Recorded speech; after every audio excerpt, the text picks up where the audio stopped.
당신은 어여쁘고 어여쁩니다. 우리 이렇게 함께 한번 인사하겠습니다. 당신은 어여쁘고 어여쁩니다. 네, 우리가 어여쁘다 이렇게 이야기하니까 우리 여자분, 우리 여성도님들은 뭐 좋죠 이렇게 하는데 남자들은 좀 당혹스러울 수도 있을 수 있습니다. 근데 저는 사실 아가서 읽을 때 한 번씩 당혹스러울 때가 진짜 있었습니다. 저는 초등학교 아직도 기억이 선명한데 초등학교 5학년 때 가정 예배 드리다가 5절 딱 기억납니다. 5절 말씀인데 5절 말씀이 있다가 이게 웃음이 터져 가지고 아니 5절이 뭡니까? 내 유방은 백합화 가운데서 꿀을 먹는 쌍태 어린 사슴 같구나 하는데 제가 마침 이 말씀을 읽었거든요. 돌아가면서 읽다가 근데 이 웃음이 터져 가지고 예배 시간에 가정 예배 시간에 참 당황했던 그런 기억이 있습니다. 학창 시절에는 진짜 이 아가서를 가지고 사랑을 고백을 해본 기억이 있거든요. 아가서 여러분 가지고 만든 노래 아시나요 혹시? 나의 사랑하는 자의 목소리 듣기 원하네 나의 사랑 나의 어여쁜 자 이 노래로 제가 고백을 했습니다.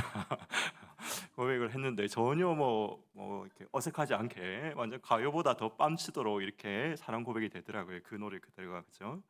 진짜 나의 사랑하는 자의 목소리 듣기 원하네 나의 사랑 나의 어여쁜 자야 일어나 함께 가자 함께 가자. 그 여자가 누굽니까? 여러분 묻지 마십시오.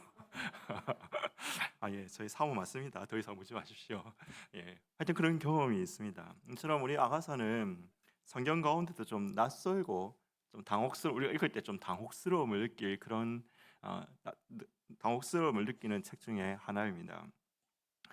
이 책은 우리가 계속 읽어보면 아시겠지만은 책 내용 중에 하나님, 예수님, 구원 뭐 이런 이야기가 전혀 등장하지 않고 남녀간의 사랑을 노래하는 것 같고 연인의 사랑을 노래하는 연인의 사랑을 노래하는 그런 기쁨으로 가득 찬 그런 책입니다. 그래서 유대교 신학자들 중에 어떤 사람들은 이 책 성경에서 빼야 된다 이거 성경에서 빼야 된다 이렇게 이야기하는 사람도 있었고 기독교 신학자들 중에서도 그런 사람들이 있었습니다. 그런데 유대교 신학자들 중에서도 아키바 같은 사람들은 아가서가 정말 구약 성경의 책 중에 책이다 이렇게 이야기를 할 정도로 아가서를 또 중요하게 생각했습니다.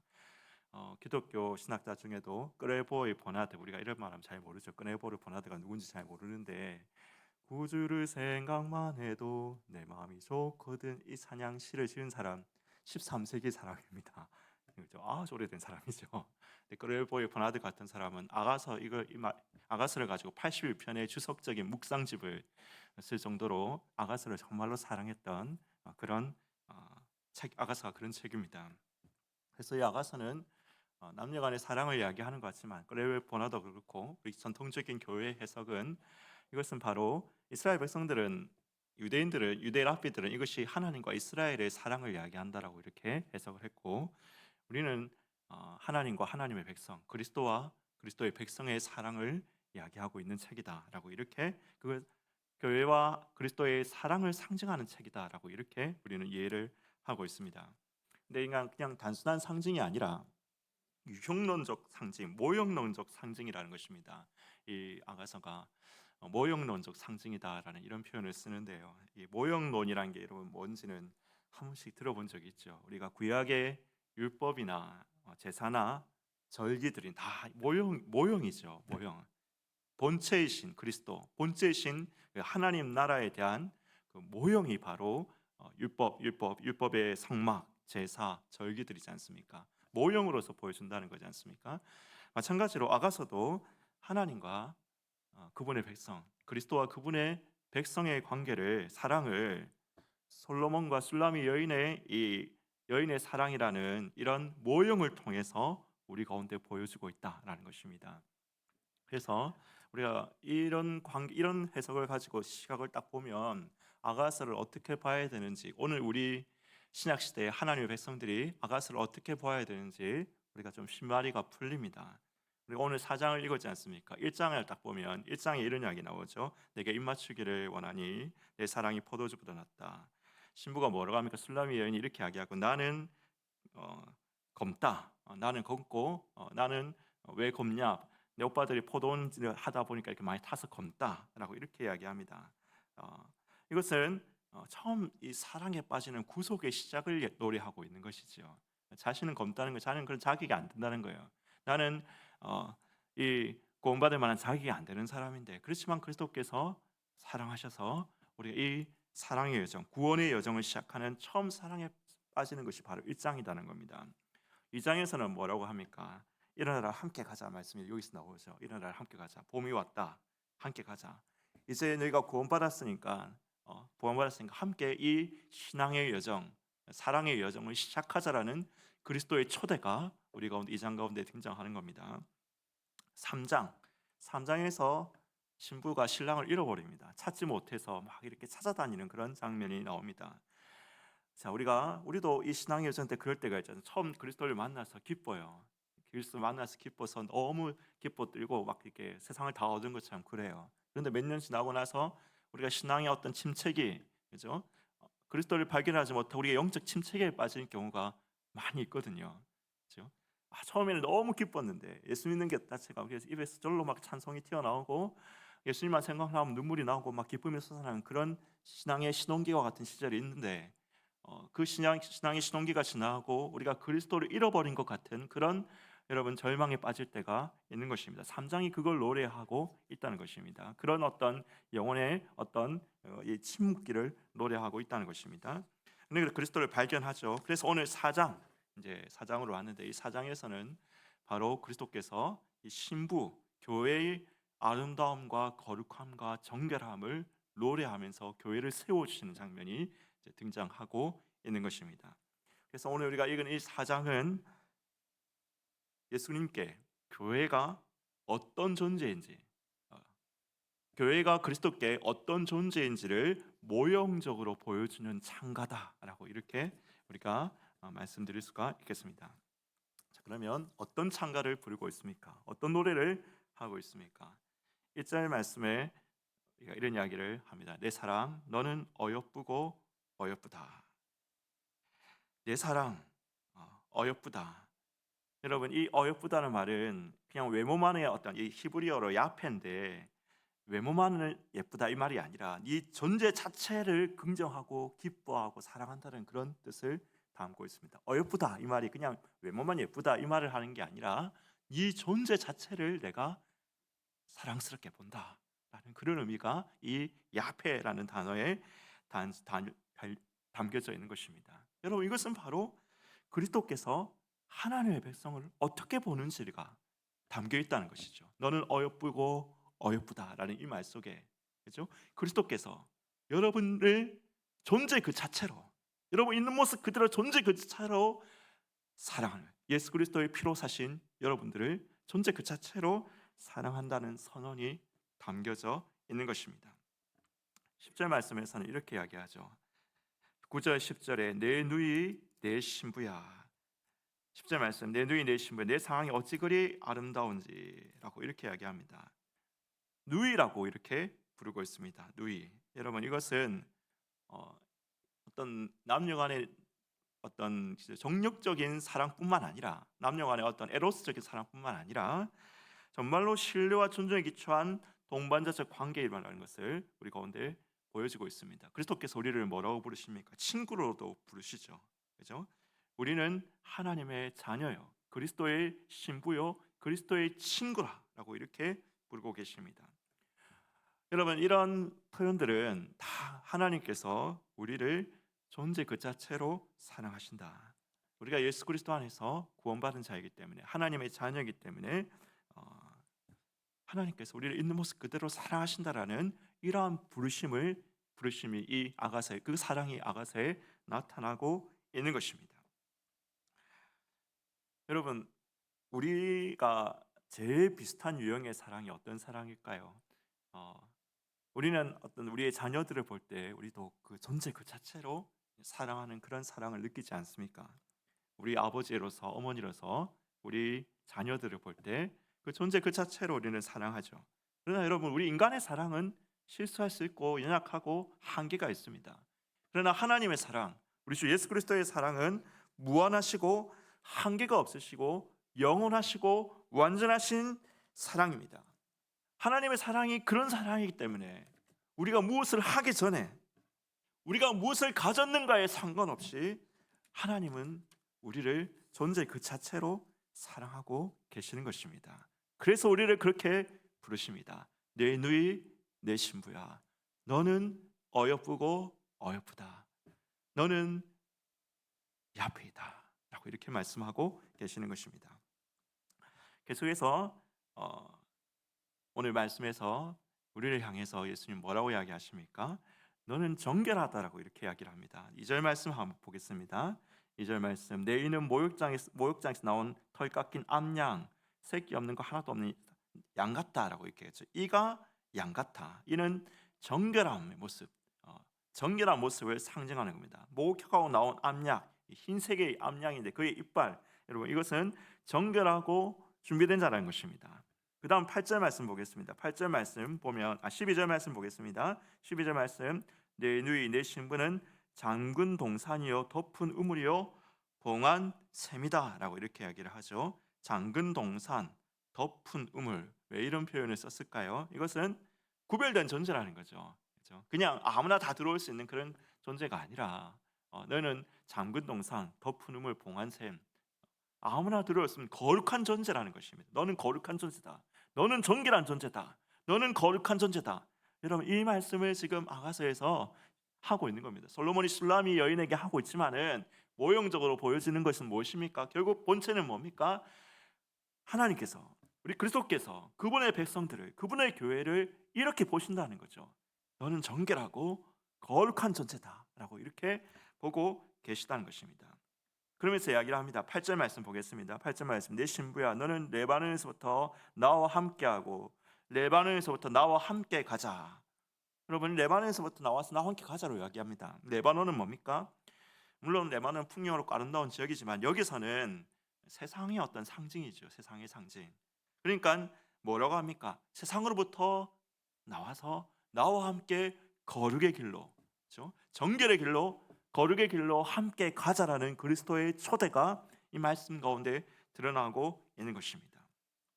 그래서 여러분 이 말씀은 첫 번째, 우리가 이 사정을 읽으면서 첫 번째 우리가 내릴 수 있는 결론은 교회는, 그리고 여러분들은 그리스도께 사랑스럽고 정결한 존재라는 겁니다. 다시 한번 우리 옆 사람한테 이야기할까요? 당신은 사랑스럽고 정결한 존재입니다. 이렇게 한번 이야기합시다. 시작. 당신은 사랑스럽고 정결한 존재입니다. 근데 여러분 우리가 솔직히 현실적으로 그렇지 않잖아요. 그렇죠? 현실적으로는 교회가 그렇게 현실적으로 아름답고 정결한 존재입니까? 한국 교회를만 봐도 얼마나 권위주의, 또 교회 세습, 그다음에 재정적인 문제 이런 것 때문에 시끄럽고 말이 많습니까? 성범죄, 은폐 이런 거, 그리고 분열과 다툼 이런 문제들이 얼마나 여러분 시끄럽습니까? 우리가 멀리 안 가고 우리 주변의 교회들만 봐도 그런 일들이 수없이 많이 듣고 있습니다. 나는, 교회는 그렇다 치고 나는 과연 그런 자인가? 나는 그만큼 아름답고 정결한 자인가? 그리스도께서 지금 교회를 향해서, 그리고 여러분들을 향해서 당신은 사랑스럽고 정결한 존재이다. 너는 사랑스럽고 정결한 존재다라고 불러주고 있는데 우리는 과연 그렇게 정결하고 아름다운 자인가? 우리가 그렇게 그리스도께서 너는 어여쁘고 어여쁘다라고, 정말 너는 정결하고 깨끗하다라고 이렇게 하실 정도로 우리는 그런 삶을 살고 있는가 하는 것입니다. 누구도 자신할 수 없죠. 누구도 자신할 수 없습니다. 누구도 나는 정말 그런 존재, 나는 그렇게 살고 있습니다라고 이렇게 자신할 수 있는 존재는 아무도 없을 것입니다. 근데 그리스도께서 우리를 너는 어여쁘다, 너는 정결하다 이렇게 부르신다니 뭐가 맞지 않는 말인 것 아닙니까? 여러분 생각해 봅시다. 우리는 우리 자신을 볼 때 현실에서 드러나는 모습만으로 우리를 봅니다. 현실에서 드러나는 모습만을 봅니다. 우리 자신의 현재 모습, 외적 조건, 상태로 우리를 규정합니다. 우리 인간은 본능적으로 그렇게 하기를 좋아하고 그런 것에 이끌립니다. 시험에 실패한 학생은 나는 머리 나쁜 사람이라고 이렇게 생각합니다. 나 인생에서 커다랗게 돈을 모으지 못한 사람들은 나는 세상적으로 보면 실패한 사람이라고 이렇게 생각하기를 좋아합니다. 과거의 실수나 현재의 부족함을 자신의 정체성으로 받아들이는 것, 현실에 드러난 모습만으로 인간은 우리를 본단 말입니다.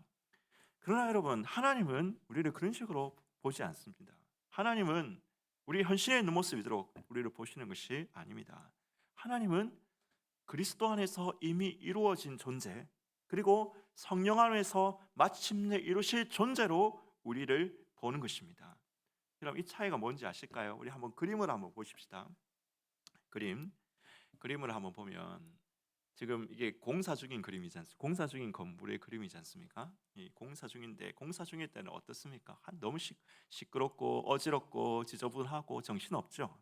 그렇죠? 어떤 건물이 공사 중일 때는 정말 시끄럽고 어지럽고 정신없고, 우리가 이걸 갖다가 보고 아름답다, 어, 멋지다, 어여쁘다, 우리 이런 표현을 하지 않을 것입니다. 우리의 여러분 모습이 이와 같다는 거예요. 지금 우리 공사 중인 이 모습과 같다는 겁니다. 그렇지만 여러분 보십시오. 그 다음 그림을 한번 넘겨주시겠어요?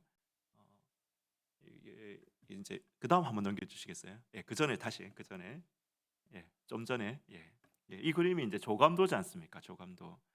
이런 공사를 하기 전에는 먼저 뭐가 있습니까? 건축가의 이 조감도가 있는 것, 청사진이라는 게 있는 것이지요. 청사진. 내가 이 빈 땅에, 이 아무것도 없는 허허벌판에, 별로 가치 없는 이 땅에 내가 이런 건물을 지어야겠다는 상상이 있지 않습니까? 상상을 해서 조감도를 그리지 않습니까? 조감도, 그렇죠? 조감도를 그립니다. 조감도가 먼저 있는 것이지요.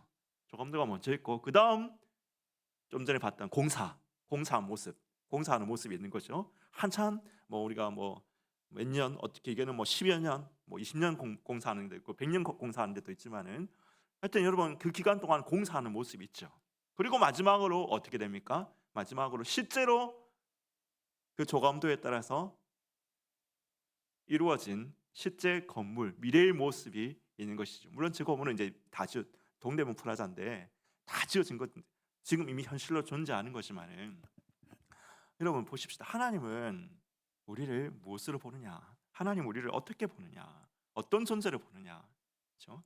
하나님의 마음에 그려진 조감도로 우리를 보신다는 겁니다.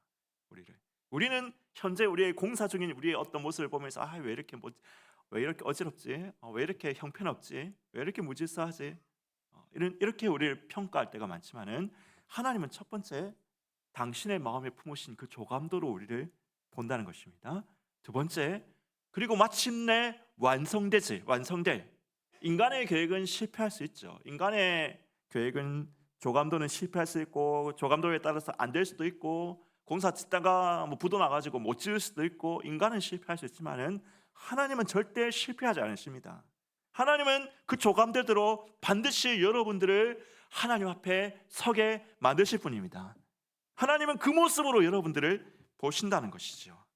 여러분, 우리가 그러면 어떤 존재입니까? 어떤 존재입니까? 하나님 우리를 어떤 모습으로 보십니까? 여러분, 우리가 얼마나 하나님이 우리의 사랑하시는 우리의 자녀고, 우리가 그리스도 앞에서 죄사함 받은 의인이고, 하나님의 백성이고, 새로운 피조물이고, 하나님의 형상이고, 하나님의 영광을 나는 빛과 성음이다.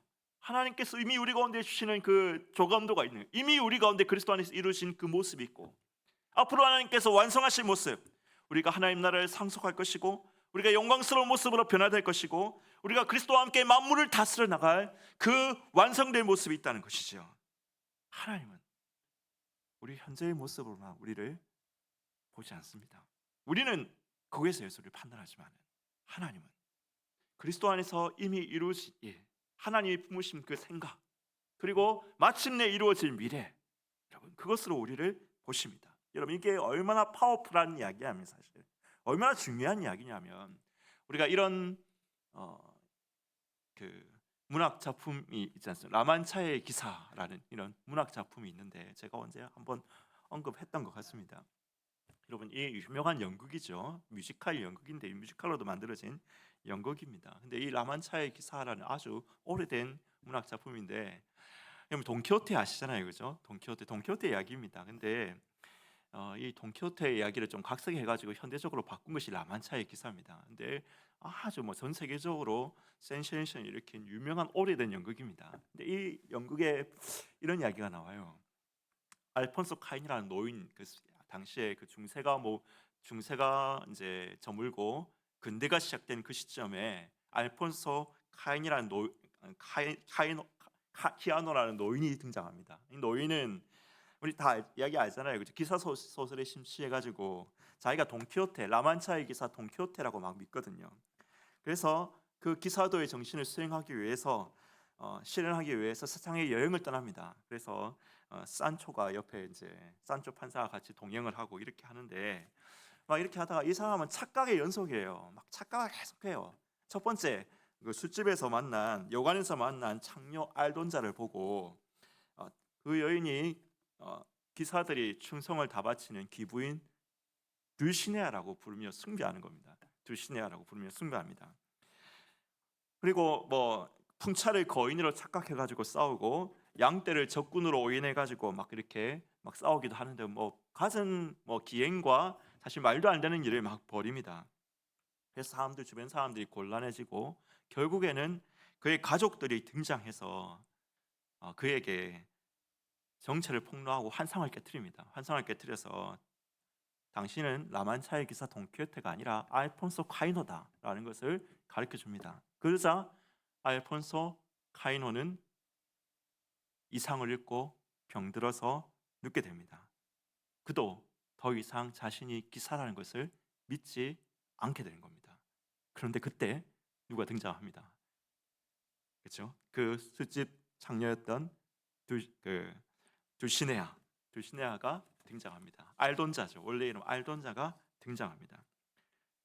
돈키호테의 그 진실한 시선과 상상이 알돈자를 진짜 변화시킨 겁니다. 알돈자를 진짜 변화시켜 가지고 자기 스스로를 알돈자가 아니라 나는 둘시네아입니다라고 이렇게 이야기합니다. 둘시네아, 나는 둘시네아입니다. 나는 둘시네아입니다. 그래서 돈키호테를 다시 일으킵니다. 다시 돈키호테는 용기를 얻고 마지막 자신의 이상을 회복한 채 숨을 거둔다, 죽는다. 이게 이 라만차의 기사의 내용입니다. 여러분 무슨 이야기를 하려고 하냐면 한 인간의 진실한 상상은 현실을 만드는 능력이 있다는 거예요. 한 인간의 상상도, 한 인간의 진실한 상상은 현실을 만들어내는 능력이 있다. 그것이 비록 돈키호테 착각이지만은 그 둘시네아를 알돈자를 향해서 정말로 진실한 마음으로 그죠? 그녀를 존중하면서 상상했을 때 아무것도 아닌 착각이지만은 알돈자가 둘시네아로 바뀌는 그런 일이 일어난다는 거죠. 그건 망상이죠, 목사님. 망상이고 그건 상상일 뿐이죠. 우리가 이렇게 여러분 상상을 망상하고 헷갈려 하실 수도 있는데 여러분 그렇지 않습니다.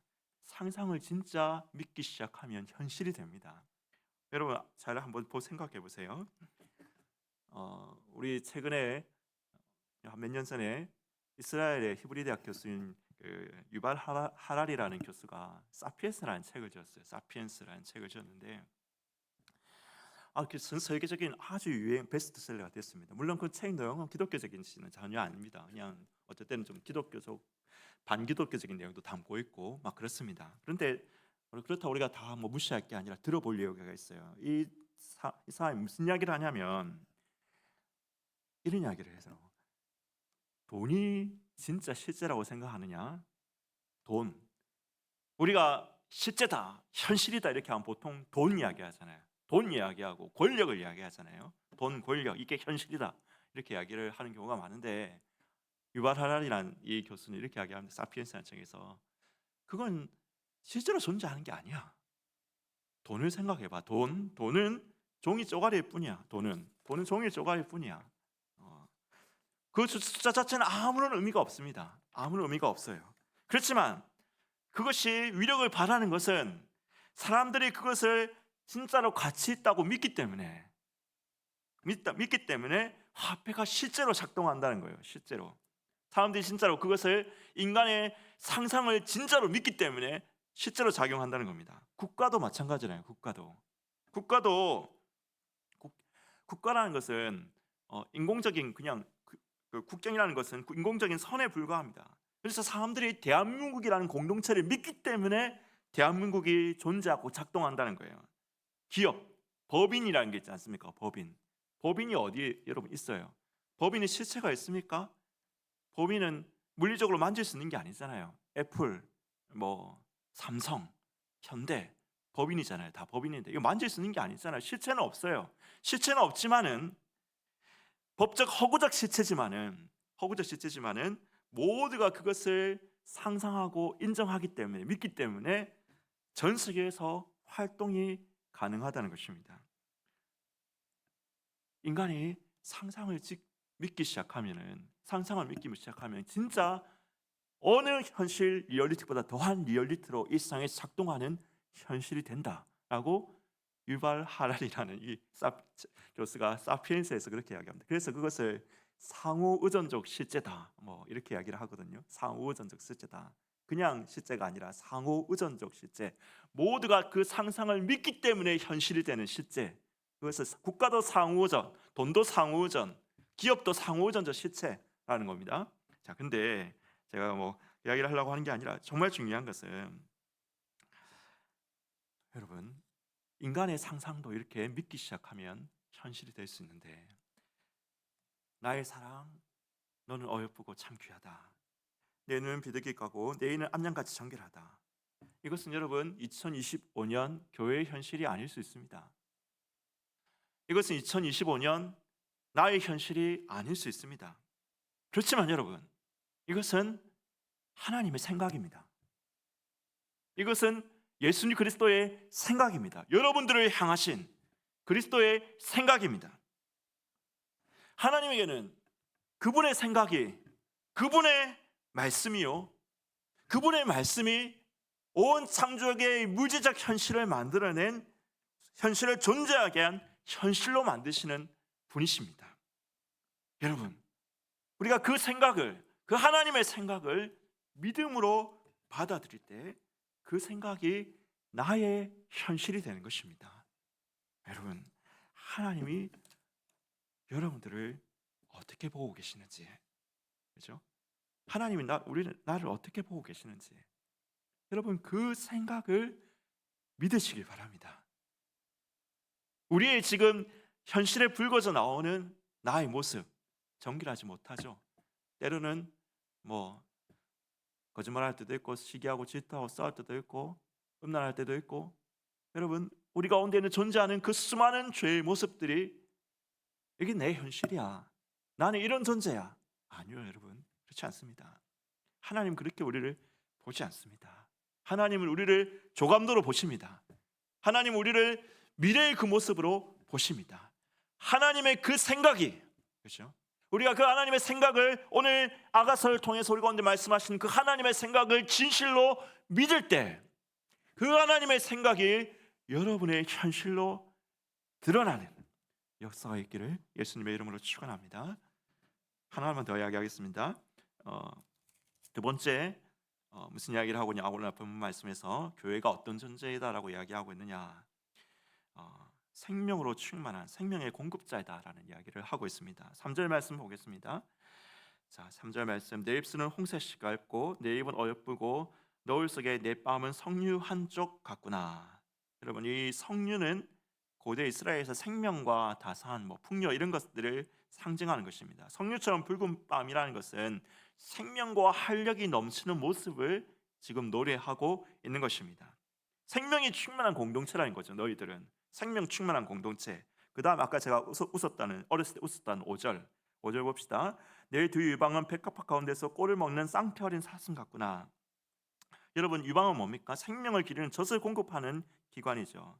이는 교회가 여러분 생명을 공급하는 공동체, 생명을 세상에 공급하는 공동체라는 것을 이야기하고 있는 것입니다. 그래서 여러분 오늘 아가서에서 노래하고 있는 교회는 그리스도께서 바라보고 계시는 교회는 생명으로 충만한 공동체이고 생명을 세상에 공급하는 공동체라는 것입니다.